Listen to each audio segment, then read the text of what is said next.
Assalamualaikum warahmatullahi wabarakatuh. Bismillahirrahmanirrahim. Innal hamdalillah nahmaduhu wa nasta'inuhu wa nastaghfiruh wa na'udzu billahi min syururi anfusina wa min sayyiati a'malina. May yahdihillahu fala mudhillalah wa may yudlil fala hadiyalah. Wa asyhadu an la ilaha illallah wahdahu la syarikalah wa asyhadu anna Muhammadan abduhu wa rasuluh. Allahumma salli ala Sayyidina Muhammad wa ala ali Sayyidina Muhammad. Ya ayyuhalladzina amanu taqullaha haqqa tuqatih wa la tamutunna illa wa antum muslimun. Sadaqallahul azim. Amma ba'du. Segala puji syukur hanya bagi Allah Subhanahu wa taala yang senantiasa melimpahkan bagi hamba-hambanya rahmat karunia nikmat yang tak terhingga. Hari ini kita bersyukur dikumpulkannya setelah menunaikan ibadah salat subuh, kita berkumpul di majelis kita ini, majelis cinta, untuk mengaji bersama-sama. Tentu saja kita senantiasa berselawat untuk junjungan kita, baginda Nabi besar Muhammad sallallahu alaihi wasallam. Allahumma sholli ala Sayyidina Muhammad wa ala ali Sayyidina Muhammad.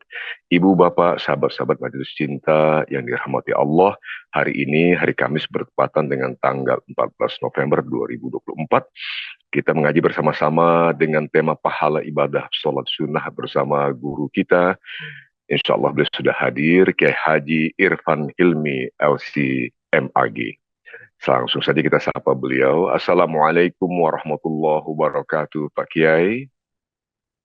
Waalaikumsalam warahmatullahi wabarakatuh. Alhamdulillah, subhanallah, Pak Kiai telah berkenan untuk memberikan nanti bagi kami jamaah majelis cinta ilmu, supaya kami ini lebih gemar lagi nantinya melaksanakan berbagai ibadah, khususnya ibadah sholat sunnah. Tentu saja supaya lebih efektif, langsung saja kami mohon kesediaan Pak Kiai, Pak Irfan Hilmi untuk memulai pengajian kita ini. Dengan segala hormat kami persilahkan, Pak. Terima kasih.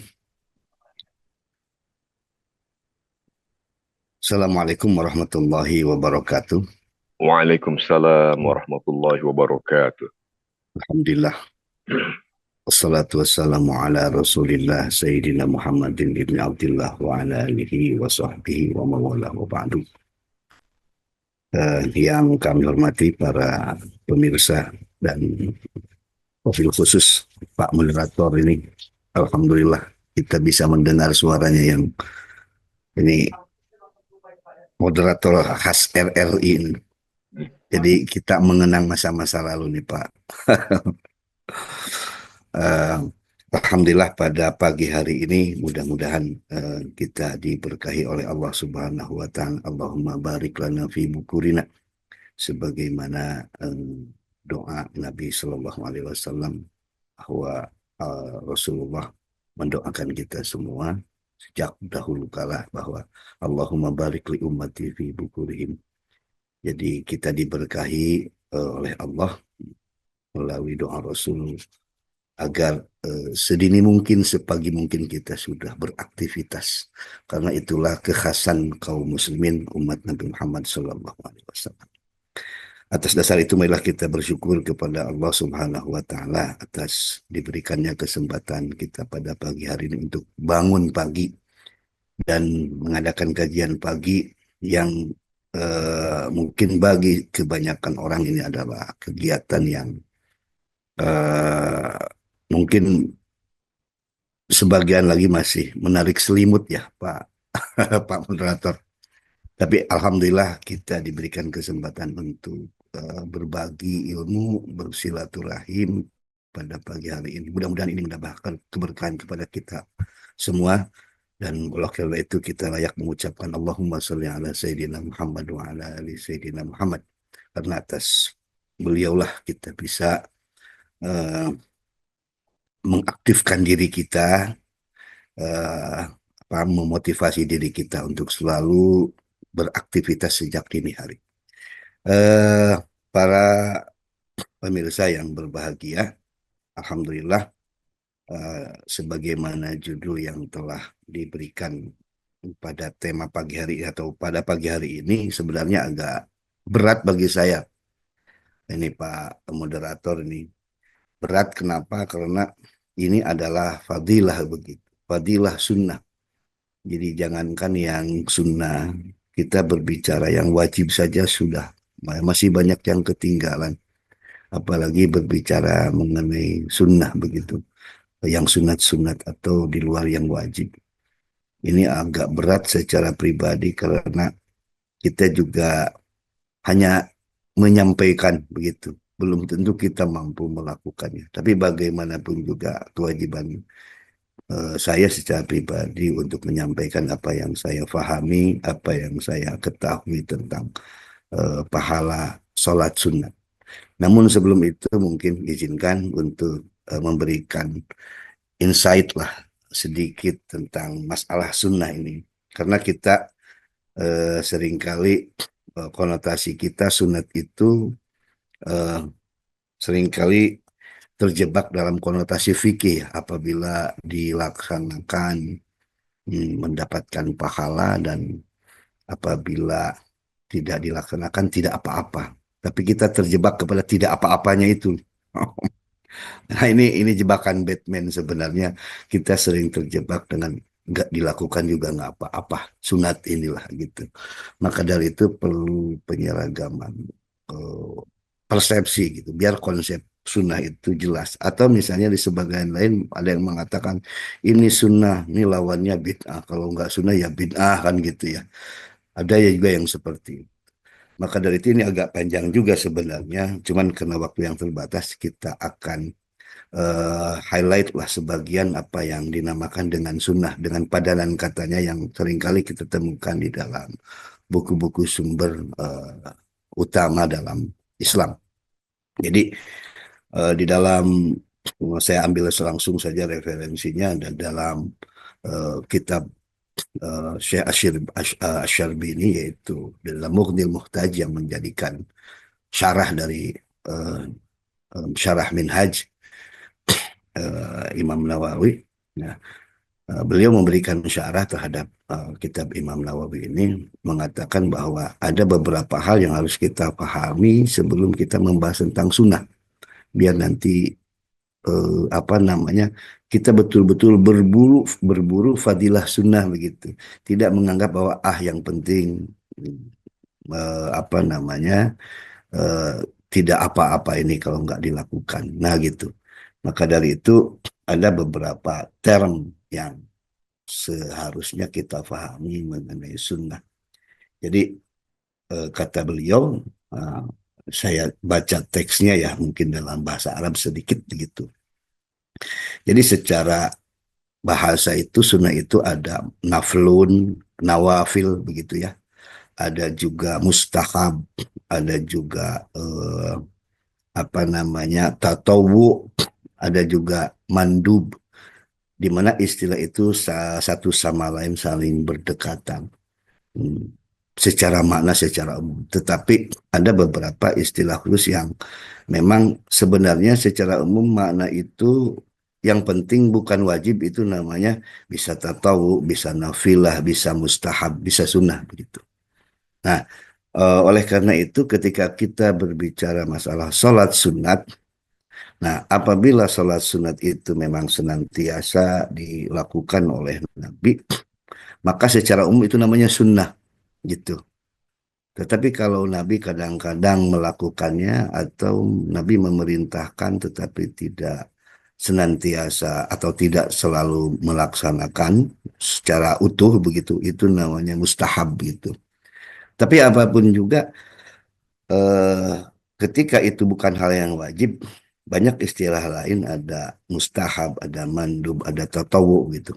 Nah, secara umum seperti itu. Namun konsepnya kalau kita meneliti atau mengkaji dari hadis-hadis Nabi Shallallahu Alaihi Wasallam, maka kita akan memberikan kesimpulan betapa ruginya kita kalau meninggalkan sunnah-sunnah.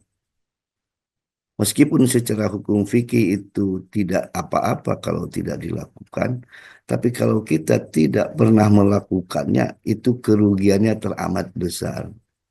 Kenapa seperti itu?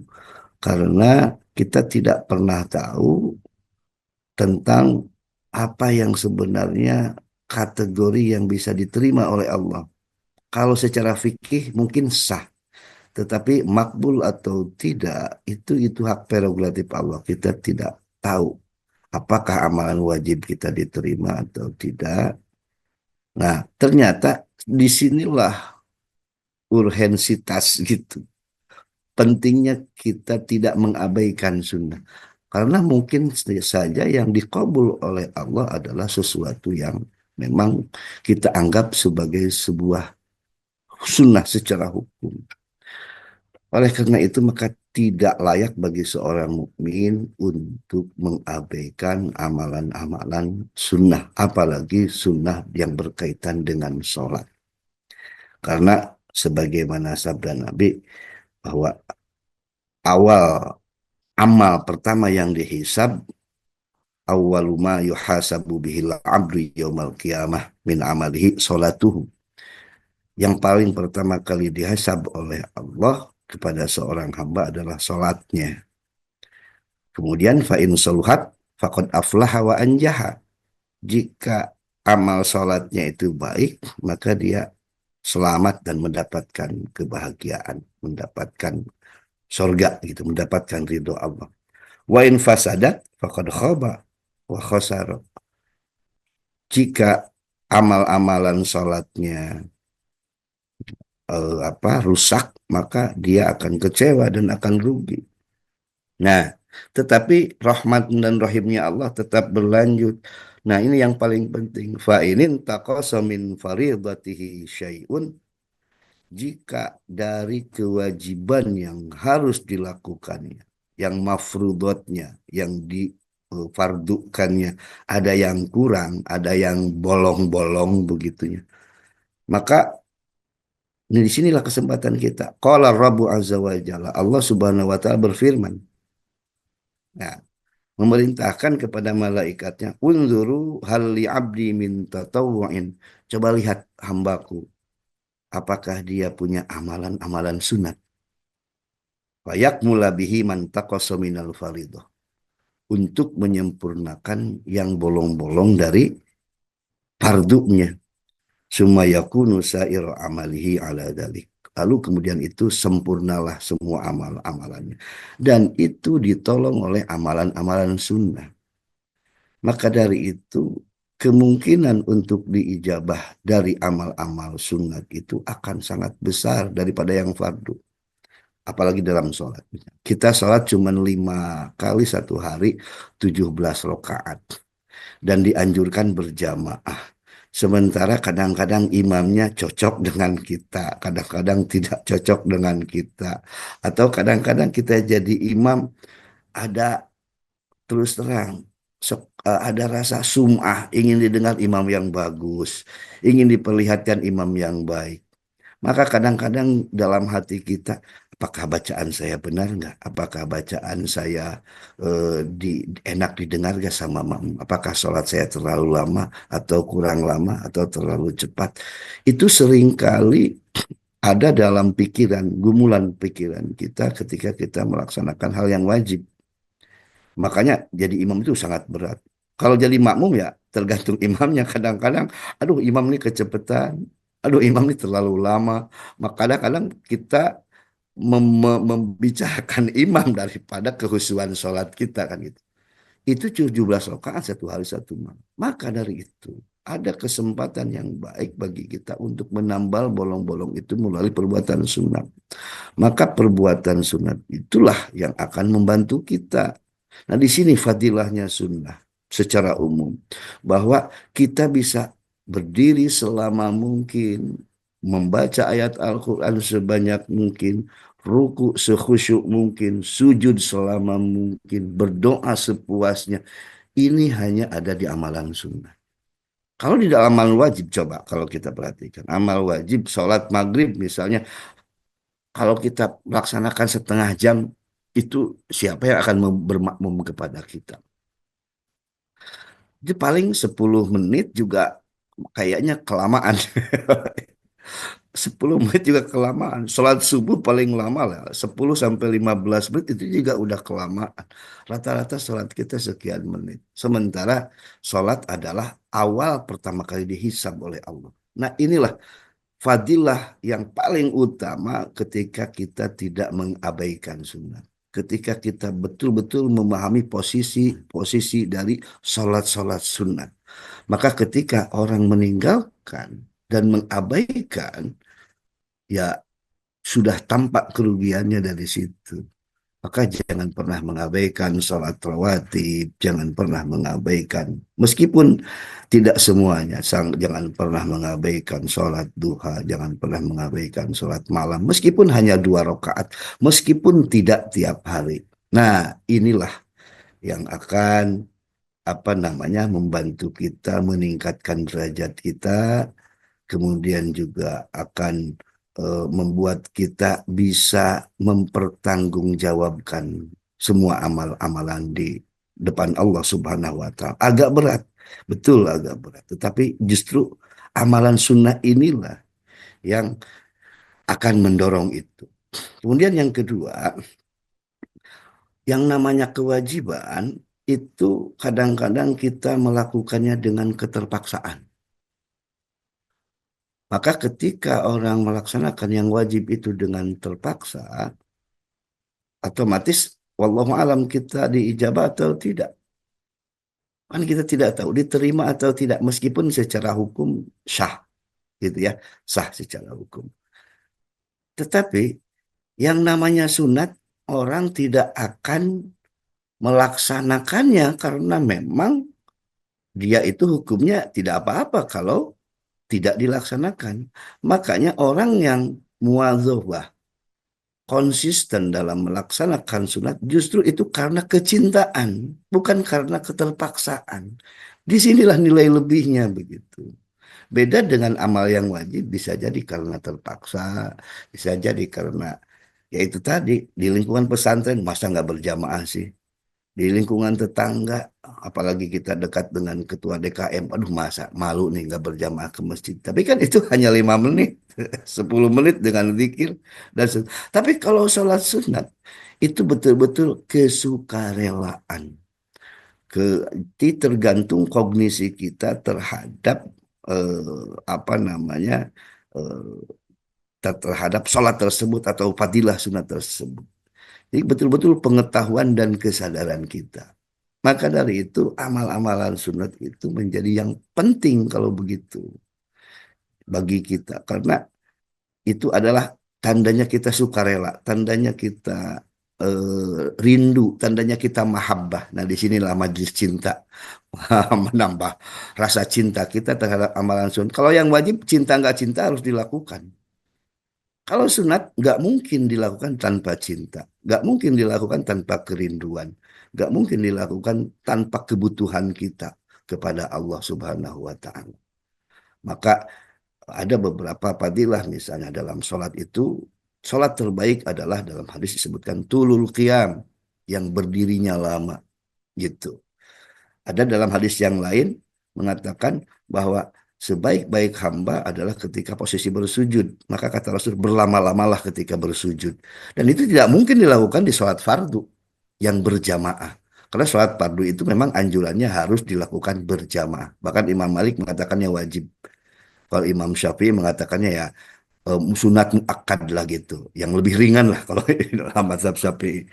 Nah, tapi kalau kita di masjid atau di kampung tidak ada yang berjamaah, berlakulah ancaman Rasulullah SAW, akan dibakar rumahnya kan gitu.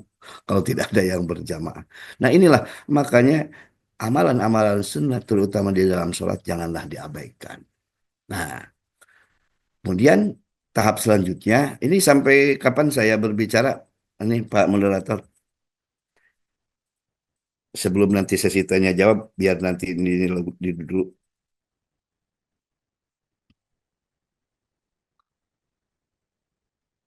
Halo?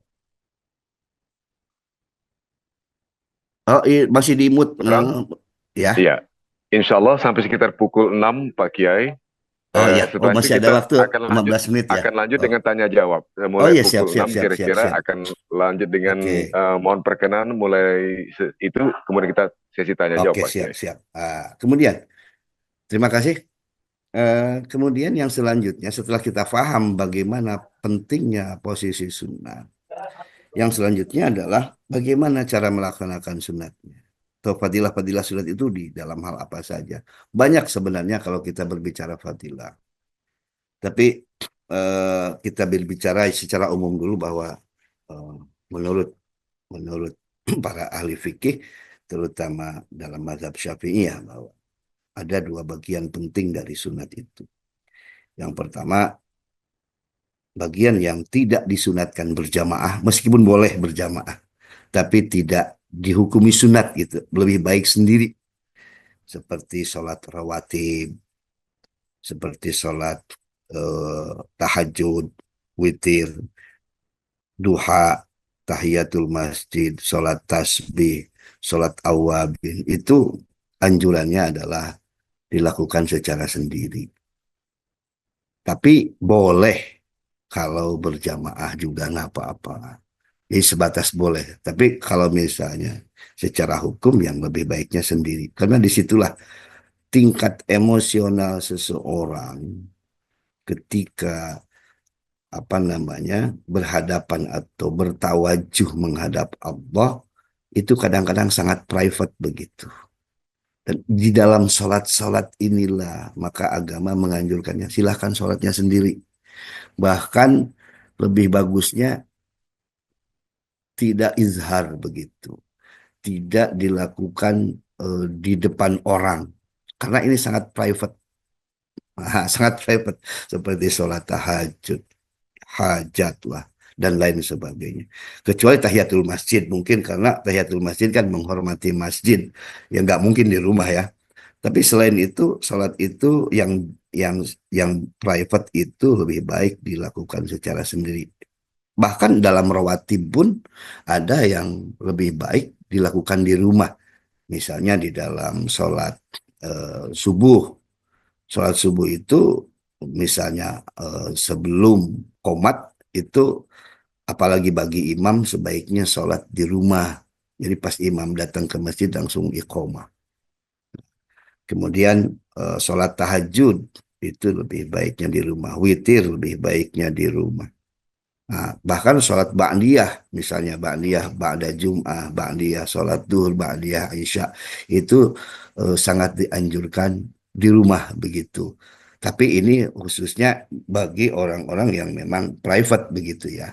Tapi kalau bagi bagi misalnya bagi kiai atau ajengan atau public figure sambil mencontohkan kepada orang lain, apalagi di depan santri kan, masa katanya nyuruh sholat sunat kayaknya aja di rumah kan gitu.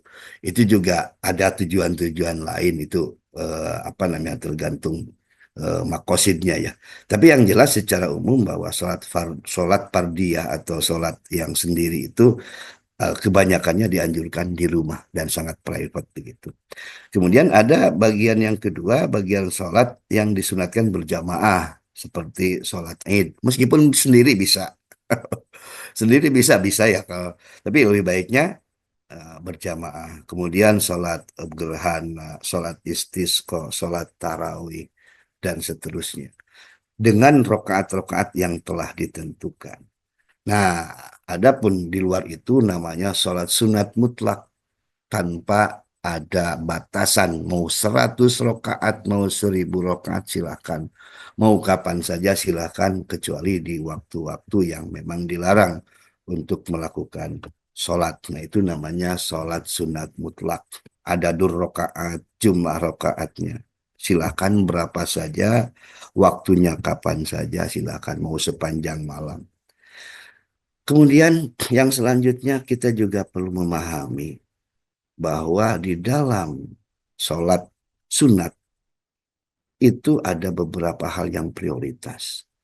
Sholat sunat secara fikih tetap hukumnya sunat. Jangan sampai melalaikan kewajiban. Misalnya begini, menghormati orang tua adalah wajib.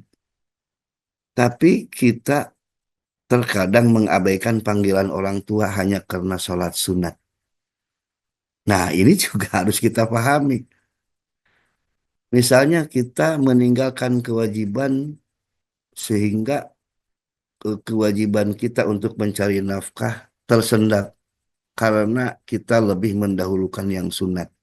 Ini juga harus menjadi apa namanya prinsip dalam hidup kita bahwa sholat sunat meskipun kita tidak mengabaikan, tetapi ketika bersinggungan dengan yang wajib, maka tetap yang harus didahulukan adalah yang wajib atau yang lebih penting. Bahkan dalam kondisi sunat dengan sunat yang lain ada yang aham begitu.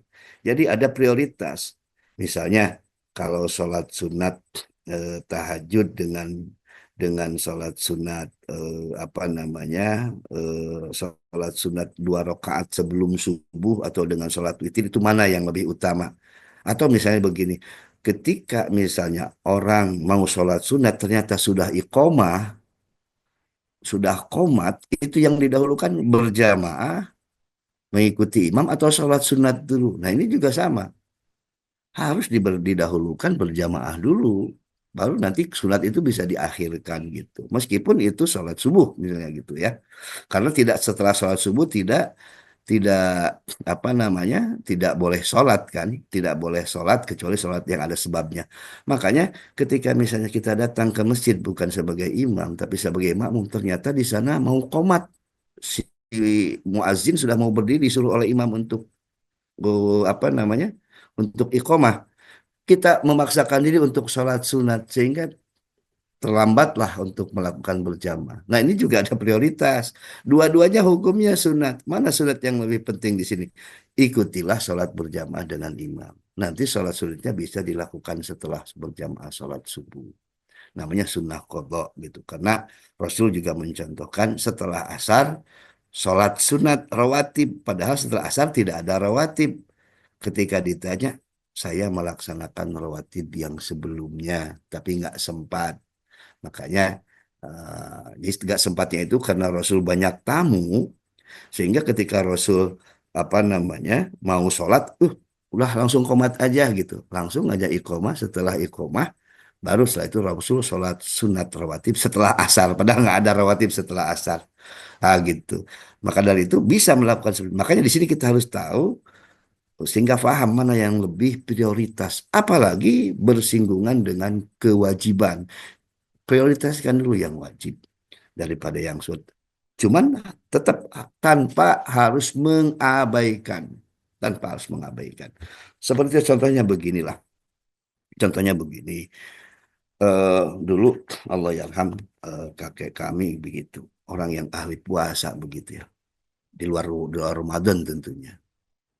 Jadi luar biasanya itu ketika memahami hukum seperti itu, ada tamu yang berkunjung. Padahal mungkin sekitar 10 menit menjelang maghrib. Tapi si tamu itu bersikuku untuk tidak mau makan sebelum tuan rumah mengawali. Coba dalam posisi kita seperti itu, apa yang mau kita inginkan? Kadang-kadang kan kita nanti aja maghrib bareng kita lagi berpuasa, sama-sama berbuka. Tamu sih akan menerima, tapi beliau apa yang dilakukannya? Langsung aja makan begitu, tanpa basa-basi. Dan tamu nggak tahu bahwa dia sedang berpuasa. Tahunya dari orang lain begitu, bahwa kebiasaan beliau berpuasa. Artinya tahu memposisikan puasa itu kan sunat hukumnya, menghormati tamu wajib hukumnya. Maka dengan mudahnya membatalkan puasa itu demi menyambut tamu. Nah kadang-kadang kan kita, wah tanggung nih mau 5 menit lagi maghrib. Tapi beliau melakukannya. Itulah orang yang paham bagaimana kedudukan fadilah sunat apabila bersinggungan dengan yang wajib. Makanya di sini ada ilmunya begitu. Dan ilmu itu tidak bisa serta-merta, harus dilakukan. Karena kadang-kadang kita ada dengan amal ibadah sendiri kita juga kadang-kadang ego. Kadang-kadang disitulah setan bermain. Ya, jadi kadang-kadang setan bermain, oh, udahlah, janganlah nanti biar orang tahu padilah sunnahnya nanti bla bla bla bla. Padahal menghormati tamu wajib kan begitu. Nah, gitulah. Orang juga akan mengerti. Jadi di sini antara mana yang harus dilakukan pertama kali, mana yang harus diprioritaskan. Kalau kita tidak memahami kedudukannya, posisinya, kita akan kebingungan. Justru bahkan kita akan melakukan sesuatu hal yang kontraproduktif atau kontra sunnah gitu ya. Kontra yang lebih utama gitu. Nah, inilah sebenarnya yang mudah-mudahan diharapkan dari pembahasan yang seperti ini, kita akan semakin banyak mengetahui tentang posisi sunnah itu. Kemudian terakhir mungkin sebelum kita kepada apa namanya tanya jawab, saya sampaikan ada sebuah hadis Nabi Shallallahu Alaihi Wasallam panjang ini, kira-kira terjemahannya seperti ini. eh, Barang siapa yang bermusuhan dengan orang yang saya cintai, kata Allah, maka dia telah menyatakan diri berperang dengan Allah gitu. Nah, itu satu poin. Yang kedua adalah poinnya bahwa apa namanya, tidaklah seorang hamba mendekatkan diri kepadaku dengan sesuatu yang aku cintai dari sesuatu yang diwajibkan. Artinya kata Allah, kalau mencintaiku lakukan dulu yang wajib. Ah, gitu. Jadi jangan, kalau dalam bahasa Sunda dog tinggal eagle begitu ya. Memprioritaskan yang sunat, ketinggalan wajib. Justru yang dicintai oleh Allah yang pertama kali itu amalan yang wajib begitu. Kemudian Allah juga menyukai seorang hamba yang bertakarub dengan sunnah sehingga Allah mencintainya, sehingga aku mencintai. Ini hadis kursi. Nah, dan apa, seorang hamba itu mendekatkan diri kepada Allah dengan amal-amalan yang sunnah sehingga aku mencintainya. Jadi tetap ingin dicintai oleh Allah, jangan karena oh sunat itu bisa membuat kita membuat bolong-bolong kita dalam wajib bisa bisa ditambal. Kalau wajibnya enggak ya tetap syarat mahabbah dari Allah itu harus wajib dulu, setelah itu adalah baru sunat. Maka sehinggalah karena sunat itu dilakukan pasti dengan mahabbah, karena yang wajib mungkin ada keterpaksaan, tapi kalau dengan sunat nanti ada mahabbah, semakin mahabbah maka Allah akan mencintainya. Maka kalau aku sudah mencintainya, kata Allah, kuntu sam'ahul ladzi yasma'u bihi, maka aku akan menjadi telinganya, dan dengan telingakulah dia akan mendengar. Kemudian wa kuntu basarahul ladzi yubsiru bi. Aku akan menjadi matanya, kata Allah. Kemudian wa yadahu alladzi yabtishu bi. Aku akan menjadi tangannya. Wa rijlahul ladzi yamshi bi. Aku akan menjadi kakinya. Jadi pandangannya, telinganya, kakinya, tangannya itu sudah dikendalikan oleh Allah. Ah, gitu. Sudah dikendalikan oleh Allah. Kalau sudah dikendalikan oleh Allah semuanya, wala in salani la'u'tiyannahu. Jika dia meminta, pasti saya akan memberikannya. Wala in ista'adani la'u'idhannahu. Jika dia meminta berlindung kepadaku, aku akan melindunginya. Gitu. Jadi sehingga apa namanya, Allah akan menimpakan di dalam hatinya cinta kepada kematian, cinta kepada akhirat. Dan karena begitu, maka Allah tidak suka apa namanya, jika dia yang dicintainya itu terkena apa-apa. Akan dijaga senantiasa oleh Allah Subhanahu wa taala. Nah, inilah keutamaan sunat itu ternyata apa namanya, terintegrasi dengan kewajiban dulu. Nah, dengan kewajiban nggak bisa sunat dilakukan tanpa terintegrasi dengan hal-hal yang wajib.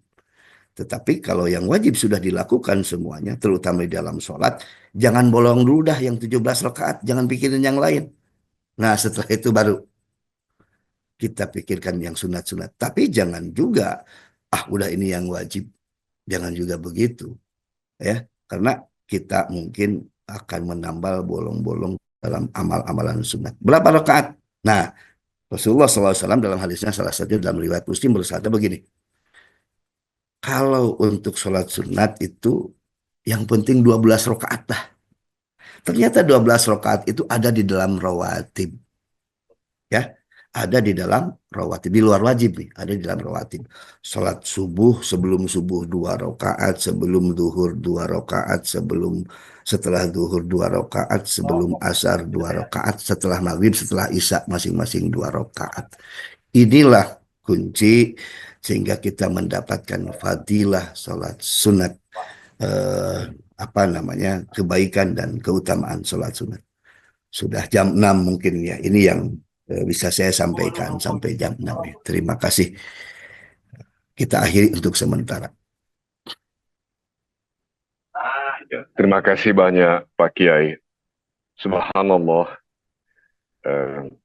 Jadi saya kira bagi kita jamaah, ibu bapak, sahabat-sahabat majelis cinta yang dirahmati Allah, highlights mengenai fadilah sholat sunnah khususnya, sebagaimana diuraikan oleh Pak Kiai barusan, menjadi sangat jelas bagi kita bahwa sholat sunnah itu bisa menyempurnakan khususnya ibadah sholat kita, dan bahkan itu bisa membuat kita lebih dicintai Allah. Namun ternyata di underline oleh Pak Kiai, betapapun sholat wajib haruslah tetap menjadi prioritas, karena yang sunnah hanyalah mengiri yang wajib.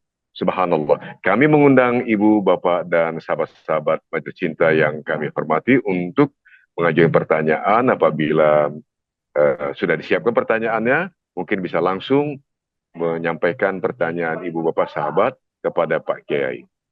Silakan. Ibu, bapak, sahabat-sahabat, sembari menunggu Pak Kiai, pertanyaan yang mungkin muncul dari jamaah, ada juga yang menitipkan pesan teks kepada saya. Mohon Iya, izin Pak silakan. Kiai untuk Iya, menyampaikan. silakan, mangga, mangga. Assalamualaikum warahmatullahi wabarakatuh. Pak Ustadz, izin Waalaikumsalam. bertanya, apakah seseorang yang sudah melaksanakan sholat wajib dengan istiqomah, kemudian orang ini punya hajat, lalu dia memperbanyak sholat sunnah, tapi karena tidak kunjung dikabulkan, orang ini berhenti sholat sunnahnya, apakah ini salah satu ciri orang munafik? Ya. Demikian Itu pertanyaannya Pak Kiai. oke ya. Udah sadu dulu ya. Langsung dijawab. Langsung dijawab, mohon berkenan Pak Kiai, kalau sudah dapat pertanyaan Ya, dari Pak Kiai. mangga. Jadi begini, kalau ingin menjudge sesuatu itu, kalau dalam ilmu itu harus ditasawur dulu ya gitu ya, sebelum kita menjudge. Jadi perjelas dulu konsepnya. Apakah meninggalkannya karena apa gitu. Sehingga kita tidak menjudge bahwa orang tersebut munafik. Kita juga tidak, Islam juga tidak memperkenankan itu. Karena munafik itu kalau secara akidah itu yang lebih berbahaya, itu hanya prerogatif Allah begitu. Tapi kalau munafik dari perbuatan bisa kita lihat ciri-cirinya, mungkin dia munafik. Dari satu sisi indikasinya memang ke arah sana. Yang kedua, mungkin di sini salah tujuan karena tidak memahami konsep doa, konsep doa dan juga konsep sholat begitu. Jadi begini, sebagai sebuah ilustrasi begini, Pak mungkin ya, bahwa sholat subuh rokatani minal fajri riwayat Imam Muslim, rokatani Imam Bukhari Muslim juga sama, rokatani minal fajri khairum minad dunya wa ma fiha. 2 rakaat sebelum subuh jauh lebih baik. Khairun itu bimana tafdil ya. Jadi maknanya makna superlatif begitu. Lebih baik gitu ya. Bukan kebaikan saja, tapi lebih baik daripada dunia dan seisinya. Sekarang cuma 2 rakaat sholat subuh ternyata nilainya lebih baik daripada dunia dan seisinya. Bapak bisa bayangkan orang terkaya di dunia, kekayaannya berapa sih? Apa lebih baik daripada dunia dan seisinya? Pertanyaannya kan seperti itu. Makanya jangan salah mempersepsikan kebaikan. Jangan dipersepsikan dengan apa yang kita inginkan. Kebaikan itu adalah kebaikan yang dituntun oleh Allah gitu. Makanya ketika kita ingin ingin kaya lalu sholat duha secara konsisten, Allah memberikan kekayaan. Insya Allah Allah akan memberikan kekayaan. Tetapi Allah menakdirkan yang lain. Lalu kita tidak menjadi sholat. Disitulah kita salah mempersepsikan makna kebaikan itu. Jadi kebaikan kita itu kita punya duit per bulan 1 miliar, punya mobil, punya rumah di mana-mana, punya surat tanah di mana-mana. Itu kebaikan bagi kita. Apakah itu benar-benar kebaikan? Kan belum tentu. Tapi kita mempersepsikan kebaikan menurut persepsi kita. Jadi berarti ini ada egoisme di sini. Makanya ketika seseorang mengatakan seperti itu, maka mungkin kita koreksi dulu bahwa apa kebaikan menurut kita, apa kebaikan menurut Allah. Karena ternyata 2 rakaat sebelum subuh jauh lebih baik daripada dunia dan seisinya. Artinya kita akan lebih kaya daripada orang yang paling kaya di dunia saat ini. Cuman mempersepsikan kekayaan itu salah. Nah, bagaimana dalam kekayaan di dalam Islam, dalam hadis Nabi begini, warodo bima qasamallahu lak takun agnan nas. Sikap menerima dengan apa yang telah Allah tetapkan untuk kita, maka kita ketika kita bersikap seperti itu, maka kita menjadi orang yang paling kaya di depan Allah Subhanahu wa taala. Jadi artinya ketika tidak ridho dengan apa yang Allah bagi untuk kita, berarti kita bukan orang kaya gitu.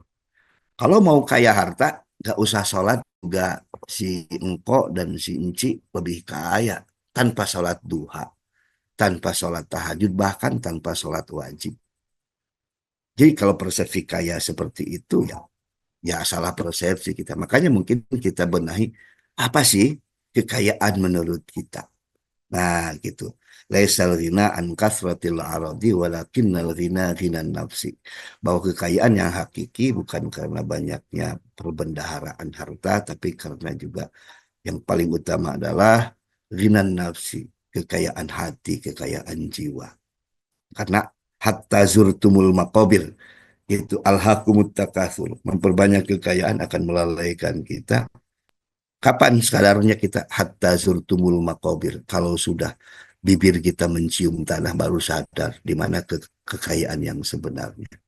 Nah, makanya kalau misalnya sholatnya jadi berkurang karena seperti itu, nah itulah kita benahi ada yang salah dalam memahaminya. Jadi konsepsinya tidak diseragamkan dulu begitu ya, frekuensinya tidak diseragamkan dulu gitu. Jadi perlunya penyamaan persepsi di sini. Apa yang dimaksud kebaikan menurut Allah, menurut Islam? Begitu, wallahu a'lam. Subhanallah, barakallah Pak Kiai. Eh, Subhanallah. Saya pribadi mendapatkan sekarang koreksi yang sangat bijaksana dari Pak Kiai terkait dengan persepsi tadi. Karena kan sesungguhnya kita ini sebaiknya selalu berhusnuzon pada Allah. Ternyata sebagai manusia biasa seringkali terkadang menyelip perasaan kok yang belum dikabulkan Allah. Padahal saya sudah meminta eh, termasuk ketika dalam sholat sunnah. Tetapi ternyata Pak Kiai telah menjelaskan betapa luar biasanya janji Allah itu apabila kita laksanakan contoh tadi sholat sunnah sebelum subuh itu bahkan dijanjikan lebih baik dari dunia dan isinya. Semesta ini, alam di depan atas kita ini sudah luar biasa uh, nilainya dan kita dijanjikan hal itu. Jadi apalah sekedar kaya dunia saat ini. Subhanallah. Kami Luar undang biasa. lagi Pak Kiai, izin Pak Kiai, masih ada waktu Pak Kiai ya, Ya, dari ya jamaah masih yang masih. sangat antusias ini Pak Kiai. Mohon izin, ini Pak Kiai, jamaah sangat antusias pertanyaan-pertanyaan kami. Mohon silakan langsung disampaikan pada Pak Kiai, pertanyaan dari Ibu, Bapak, dan sahabat-sahabat. Mungkin lebih banyak lewat teks pertanyaannya Ustadz ini. Yang nggak Pak apa-apa, nggak Kiai, apa-apa. iya, Ya, iya, ya, iya. siap, siap, Iya, siap. saya mungkin coba satu pertanyaan.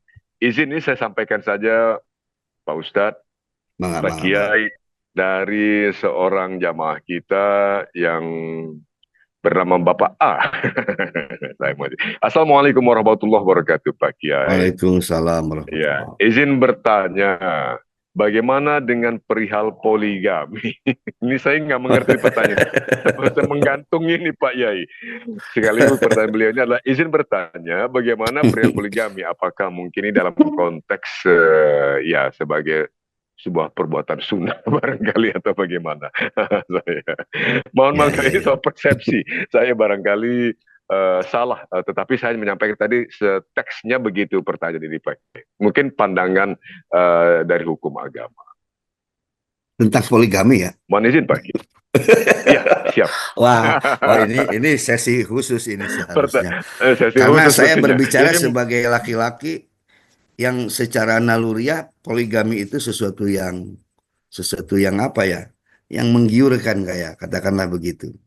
Tapi di situ banyak jebakan-jebakan Batman poligami itu.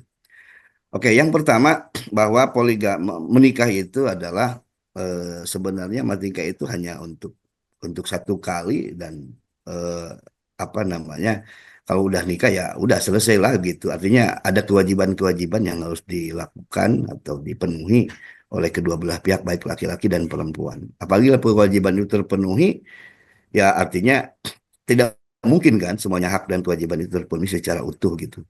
Ya kalau misalnya konteksnya masalah keinginan laki-laki itu punya punya apa namanya punya peluang untuk berpoligami. Cuman masalahnya adalah apakah poligami itu bakal mengundang kebaikan bagi pernikahan itu sendiri karena eh, apa namanya dalam Islam mengatakan wa kaifa ta'khudunahu wa akhadna minkum mitsaqan ghalidha. Jadi artinya perjanjian yang sangat berat, perjanjian yang sangat eh, apa namanya, yang kuat itu antara kedua belah pihak itu kalau misalnya tercerai-berai karena ada urusan orang lain, ada orang ketiga dan seterusnya karena poligami, maka poligami itu justru menjadi apa namanya, menjadi pemecah mitsaqan ghalidha itu. Tetapi di sisi lain, bahwa jika kita paham semuanya, salah satu dari kebaikan Islam, hikmah dari dihalalkan poligami adalah mengentaskan permasalahan sosial sebenarnya. Nah, mengentaskan permasalahan sosial itu artinya bahwa motivasi nikah itu sendiri yang harus kita pertanyakan. Karena ternyata Nabi itu bukan hanya menikah karena unsur satu satu satu variabel saja gitu ya, bukan karena cinta suka bukan, tapi Nabi menikah karena alasan politis, karena alasan sosial. Itu Nabi lakukan loh gitu. Kenapa Nabi menikahi salah seorang putri Yahudi dari ketika terjadi peristiwa Khaybar namanya Sofiyah bin Huyai begitu ya. Tapi dan dengan menikahnya itu setelah dia masuk Islam tentunya perempuan itu setelah menikahnya beliau dengan Sofiyah ternyata Zainab apa Sofiyah namanya Sofiyah bin Huyai ternyata bisa membawa semua karena dia kepala suku bisa membawa semuanya anggotanya masuk Islam kan begitu. Jadi itu pernikahannya pernikahan politis juga kan.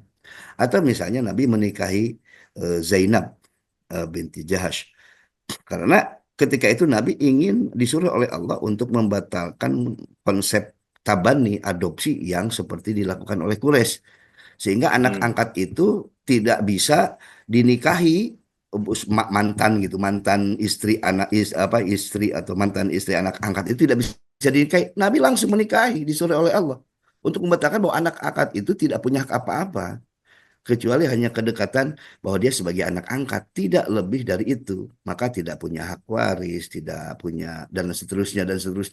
Dia anak orang lain gitu kan. Nggak boleh dinisbatkan kepada Zaid bin Muhammad, tapi tetap Zaid bin Harithah. Justru Nabi di situ mengangkat masalah sosial. Jadi makanya ketika poligami harus banyak aspek yang dipikirkan, bukan masalah syahwat saja, gitu ya. Nah, ada aspek sosial, ada aspek yang lain. Misalnya anak yatim diurus anaknya oleh kita, anaknya gimana, ibunya gimana? Dia masih menjanda, kawinlah ibunya gitu. ada permasalahan sosial yang bisa diselesaikan di situ dengan mengangkat anak yatim sebagai anak kita, anak tiri kita. Atau anak yatimnya sendiri, kalau nggak mungkin ya, kalau anak yatim sekarang di Indonesia nggak mungkin ya, karena aturan berapa belas tahun, 17 bah. Kalau anak yatim kan sampai balik, katakan ada 12 tahun, kita kawin anak yatimnya untuk menyelesaikan masalah sosial dia, sehingga menjadi tanggungan kita. Otomatis kita yang mau berpoligami ini harus kaya juga kan. Nah, ini juga permasalahan kan gitu. Jadi tidak hanya melulu mengandalkan keinginan, syahwat, dan seterusnya. Ada beberapa permasalahan sosial, permasalahan ekonomi, permasalahan politik yang harus kita pikirkan. Kalau itu lebih baik, kenapa tidak? Tapi batasnya ya 4 saja, begitu. Begitu mungkin secara singkatnya seperti itu. Terima kasih Pak Kiai. Barakallah Pak Kiai. Menjawab pertanyaan tadi dari jemaah. Kami menghimbau ibu bapak sahabat jamaah Majelis Cinta yang dirahmati Allah untuk menyampaikan pertanyaan yang sesuai, kalau bisa ibu bapak sahabat yang sesuai dengan tema hari ini. Tapi kebetulan ada satu lagi pertanyaan lewat teks, mungkin pertanyaan terakhir barangkali Pak Kiai, mohon izin waktu sedikit lagi Pak Kiai, yaitu tanya begini Pak Kiai. Pak Kiai, bagaimana nih pertanyaan, apabila masih banyak bolong-bolong dalam sholat wajib, berarti haruskah menggantikan yang wajib lebih dahulu baru bisa melakukan bolong dan sholat wajib? Ya, ya, ya. Apakah Oke. harus menggantikan dulu sholat wajib itu baru sholat sunnahnya?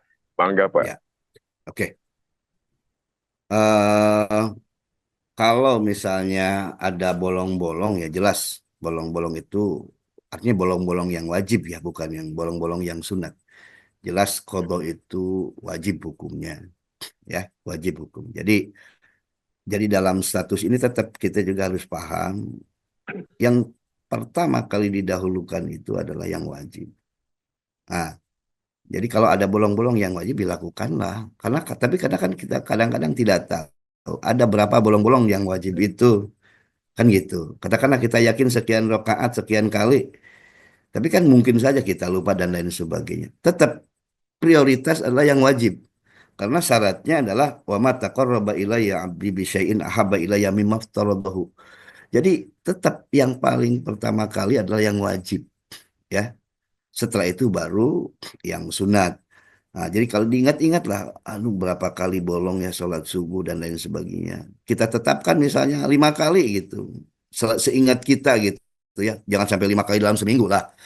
Sem sem sem 5 kali seumur kita hidup gitu, ingatnya 5 kali. Udah, kodok dulu itu, setelah itu baru laksanakan sholat sunat. Jadi kalau waktunya sempit, ya sholat wajib dulu yang didahulukan sehingga nggak apa-apa nggak sunat juga. Tapi kalau waktunya leluasa setelah sholat wajib ya lalu sholat sunat. Gitu kira-kira wallahu alam.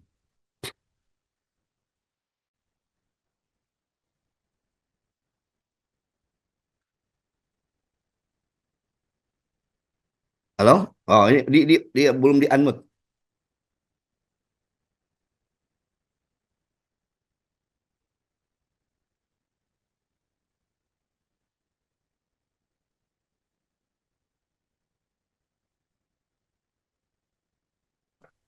Pak Kiai, terima kasih banyak Pak Kiai atas penjelasan tadi. Mungkin sudah dengar suara saya lagi Pak Kiai. Oh iya iya sudah. Ya, Hmm. terima kasih Pak Kiai atas penjelasan Pak Kiai tadi atas pertanyaan dari jemaah kita terkait dengan tadi apakah mendahulukan sholat wajib yang bolong baru sholat sudah clear saya pikir tadi untuk jemaah kita yang dimaksud.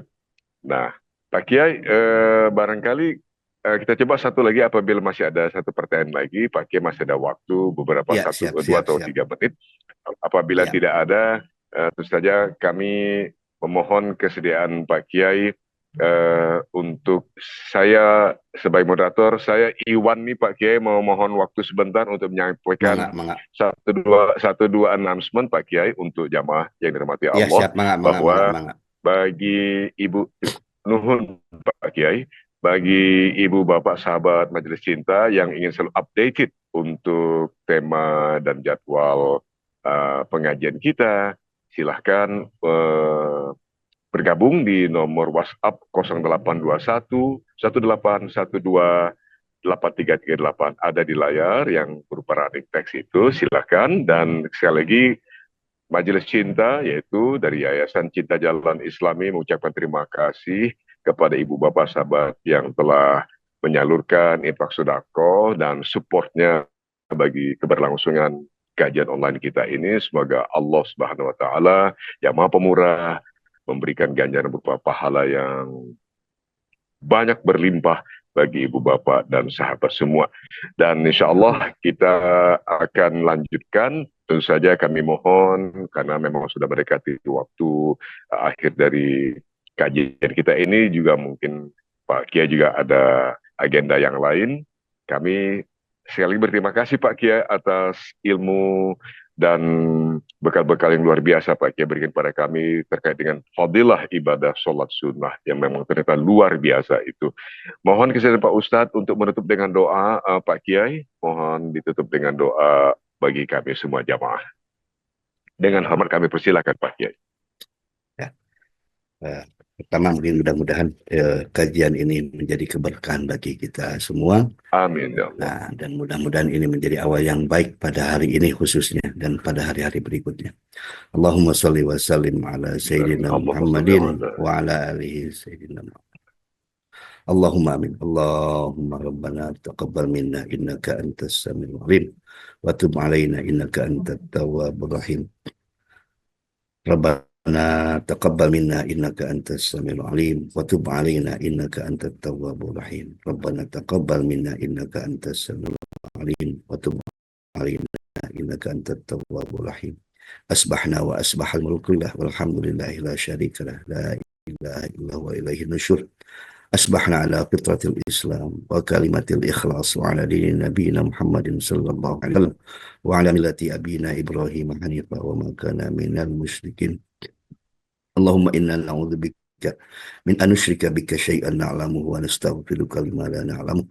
اللهم إنا نعوذ بك من الهم والحزن ونعوذ بك من العجز والكسل ونعوذ بك من الجبن والبخل ونعوذ بك من غلبة الدين وقهر الرجال.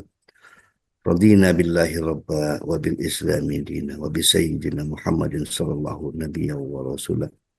ربنا آتنا من لدنك رحمة وهيئ لنا من أمرنا رشدا. ربنا آتنا في الدنيا حسنة وفي الآخرة حسنة وقنا عذاب النار. وصلى الله على سيدنا محمد وعلى آله وصحبه أجمعين.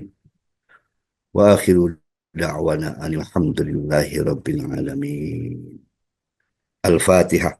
سبحانك اللهم وبحمدك واشهد ان لا اله الا انت من الشيطان الرجيم. بسم الله الرحمن الرحيم. صراط الذين انعمت عليهم. سبحانك اللهم وبحمدك اشهد ان لا اله الا انت استغفرك واتوب ilaik. Hatur nuhun Pak Iwan. Suaranya khas. Mantan penyiar zaman baheula Pak Kiai. Penyiar LRI memang berkualitas. Ini kata sahabat saya Iwan teh penyiar baheula. Hatur nuhun Pak Kiai. Hatur nuhun Pak Kiai. Insyaallah bertemu lagi Pak Kiai, mudah-mudahan berkenan pada waktu yang akan datang sesuai dengan agenda Pak Kiai. Kami mohonkan Pak Kiai untuk memberi bekal lagi pada kami jamaah Majelis Cinta. Sekali lagi makasih Pak Kiai. Kita kembali saya kepada jamaah. Mohon izin Pak Kiai. Assalamualaikum warahmatullahi wabarakatuh Pak Kiai, Ibu, Bapak. Waalaikumsalam warahmatullahi wabarakatuh. Ibu, Bapak, sahabat Majelis Cinta, terima kasih atas kebersamaan Anda. Jangan lupa apabila Ibu, Bapak, sahabat-sahabat ingin menyalurkan infak sedekah dan support Anda untuk Majelis Cinta, Ibu, Bapak, dan sahabat dapat menyalurkannya melalui nomor rekening BSI, yaitu 729-143-5607. Juga sebenarnya ada di layar, sekali lagi 729-143-5607, banknya BSI. Terima kasih lagi. Semoga Allah Subhanahu wa taala senantiasa merahmati kita semua, limpahkan rahmat karunia dan nikmatnya pada kita semua jamaah Majelis Cinta, khususnya ada kaum dan umumnya. Insyaallah kita bertemu lagi esok hari pada jam yang sama dengan guru kita yaitu Kiai Haji Soleh Sofyan, insyaallah esok hari dengan Kiai Haji Soleh Sofyan, insyaallah pada jam yang sama pukul 5:20 waktu Indonesia bagian Barat.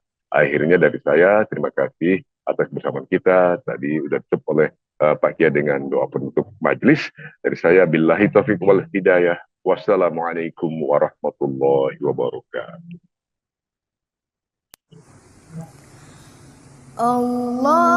Allahumma rahamna bil Qur'an waj'alhu lana imaman wa nuran wa hudan wa rahmah. Allahumma dzakirna minhu ma nasina wa 'allimna minhu ma jahilna warzuqna tilawatahu ana al-laili wa atrafan nahar waj'alhu lana hujjatan ya rabbal alamin. Allahumma arhamna bil Qur'an waj'alhu lana imaman wa nuran wa hudan wa rahmah. Allahumma dhakkirna minhu ma nasina wa 'allimna minhu ma jahilna warzuqna tilawatahu ana al-laili wa atrafan nahar waj'alhu lana hujjatan ya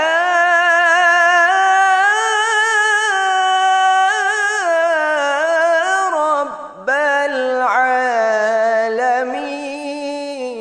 Allahumma rahamna bil Qur'an waj'al